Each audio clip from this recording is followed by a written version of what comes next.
Respondió Jesús y le dijo: de cierto te digo, que el que no naciere de nuevo no puede ver el reino de Dios. Nicodemo le dijo: ¿cómo puede un hombre nacer siendo viejo? ¿Puede acaso entrar por segunda vez en el vientre de su madre y nacer? Respondió Jesús: de cierto te digo, que el que no naciere de agua y del Espíritu no puede entrar en el reino de Dios. Lo que es nacido de la carne, carne es, y lo que es nacido del Espíritu, Espíritu es. No te maravilles de que te dije: os es necesario nacer de nuevo. El viento sopla de donde quiere y oyes su sonido, mas ni sabes de dónde viene ni a dónde va. Así es todo aquel que es nacido del Espíritu. Existen 5 interpretaciones básicas para esta sección de la Escritura con referencia al agua.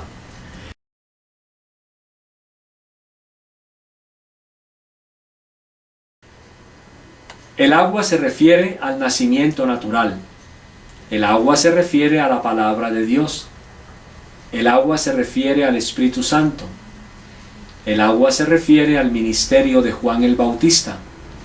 El agua se refiere al agua del bautismo como requisito para la salvación. El primero, el agua se refiere al nacimiento natural. Esta primera opción trata con el contexto de las palabras de Jesús con el ser nacido de nuevo.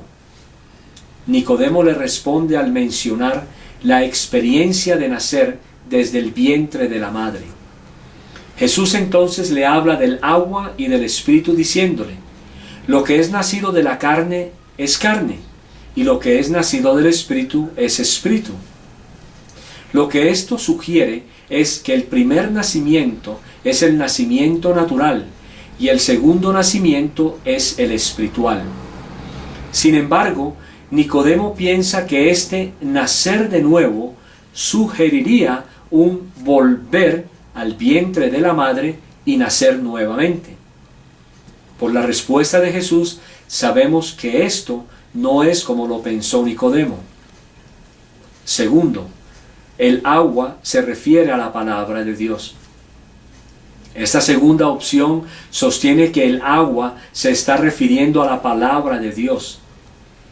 Efesios 5:16 dice que Él la puede santificar a la iglesia, habiéndola lavado por el lavamiento del agua con la palabra. Algunos creen que el lavamiento del agua es hecho por medio de la palabra de Dios. Tercero, el agua se refiere al Espíritu Santo. Este punto de vista dice que el agua se refiere al Espíritu Santo. Tal vez Nicodemo recordó a Ezequiel 36, 25 al 27. Esparciré sobre vosotros agua limpia, y seréis limpiados de todas vuestras inmundicias, y de todos vuestros ídolos os limpiaré. Os daré corazón nuevo, y pondré espíritu nuevo dentro de vosotros, y quitaré de vuestra carne el corazón de piedra, y os daré un corazón de carne. Y pondré dentro de vosotros mi espíritu, y haré que andéis en mis estatutos, y guardéis mis preceptos, y los pongáis por obra. Ciertamente, las propias palabras de Jesús son aplicables aquí, cuando Él dice en Juan 7:37 al 39, en el último y gran día de la fiesta, Jesús se puso en pie y alzó la voz diciendo: si alguno tiene sed, venga a mí y beba. El que cree en mí, como dice la Escritura, de su interior correrán ríos de agua viva.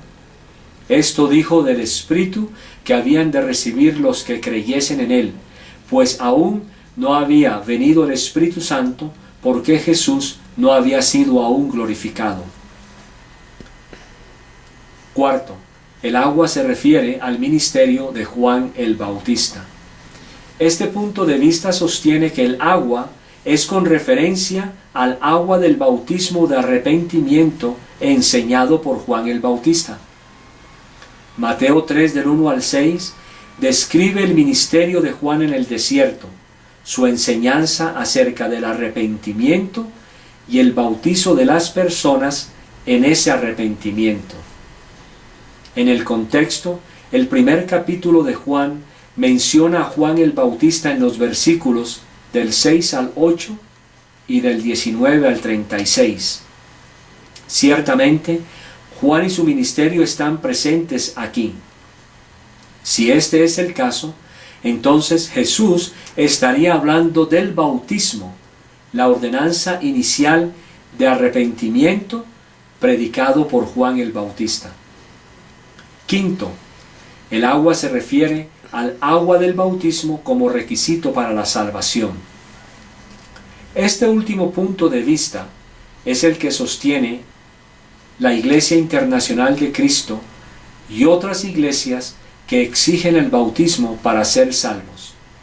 Estas afirman que el agua se está refiriendo al bautismo, el cual es esencial para la salvación.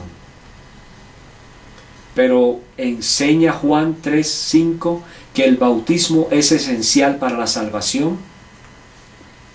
Como puede ver, existen diferentes interpretaciones para Juan 3:5 y ya las vimos anteriormente. Pero decir simplemente que Juan 3:5 no enseña la necesidad del bautismo no es suficiente. Alguna clase de prueba debe ser ofrecida, y la prueba se encuentra en la palabra de Dios, la palabra que no tiene contradicciones. La salvación entendida claramente es solo por fe. Por ejemplo, Romanos 5:1 declara que somos justificados, declarados justos por la fe. Este pasaje nos dice que por la fe y el bautismo. Si el bautismo fuera parte de la salvación, entonces la palabra enseñaría que somos justificados por la fe y el bautismo. Pero esto no es así. Si la justificación es por fe, entonces es solamente por fe. El bautismo no es fe. El bautismo tampoco le da la fe al nuevo creyente. El bautismo es simplemente una ceremonia. Es algo que hacemos como un ritual. Aún más, considere por favor los siguientes versículos, los cuales declaran cómo somos salvos. Romanos 3:22. La justicia de Dios por medio de la fe en Jesucristo para todos los que creen en Él, porque no hay diferencia. Romanos 3:26. Con la mira de manifestar en este tiempo su justicia, a fin de que Él sea el justo y el que justifica al que es de la fe de Jesús. Romanos 3:28. Concluimos pues que el hombre es justificado por fe, sin las obras de la ley. Romanos 4:5. Mas al que no obra, sino cree en aquel que justifica al impío, su fe le es contada por justicia. Romanos 5:1. Justificados pues por la fe, tenemos paz para con Dios por medio de nuestro Señor Jesucristo. Gálatas 3:8. Y la Escritura, previendo que Dios había de justificar por la fe a los gentiles, dio de antemano la buena nueva a Abraham, diciendo: en ti serán benditas todas las naciones. Gálatas 3:24. De manera que la ley ha sido nuestro ayo para llevarnos a Cristo, a fin de que fuésemos justificados por la fe. Efesios 2:8. Porque por gracia sois salvos por medio de la fe, y esto no de vosotros, pues es don de Dios. Adicionalmente, Pablo nos dice que el Evangelio es lo que nos salva, y que el Evangelio es la muerte, sepultura y resurrección de Jesús. El bautismo no está incluido en la descripción del Evangelio. Esto explica por qué Pablo dice que vino a predicar el Evangelio y no a bautizar. Doy gracias a Dios de que a ninguno de vosotros he bautizado, sino a Crispo y a Gayo, para que ninguno diga que fuisteis bautizados en mi nombre. También bauticé a la familia de Estéfanas. De los demás, no sé si he bautizado a algún otro. Pues no me envió Cristo a bautizar, sino a predicar el Evangelio, no con sabiduría de palabras, para que no se haga vana la cruz de Cristo. Si el bautismo es un requisito para la salvación, entonces, ¿por qué Pablo lo minimiza y aún lo excluye de la descripción de lo que se requiere para la salvación? Esto se debe a que el bautismo no es necesario para la salvación. Por lo tanto, Juan 3:5 debe ser interpretado de una forma consistente con el resto de la Escritura. Otra forma de establecer claridad en este asunto es usando una ilustración.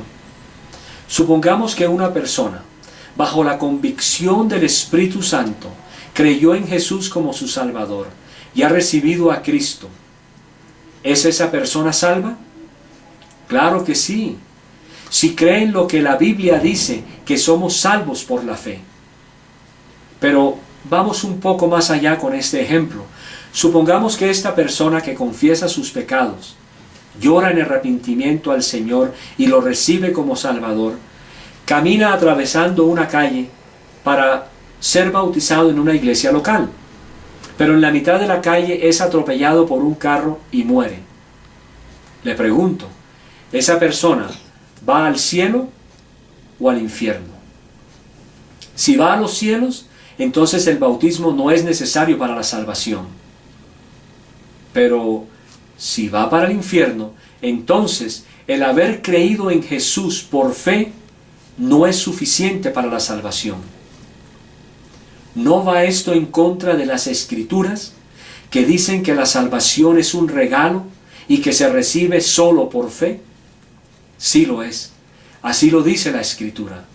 Por lo tanto, el bautismo no es necesario para la salvación y Juan 3:5 no puede enseñar que éste sí es necesario.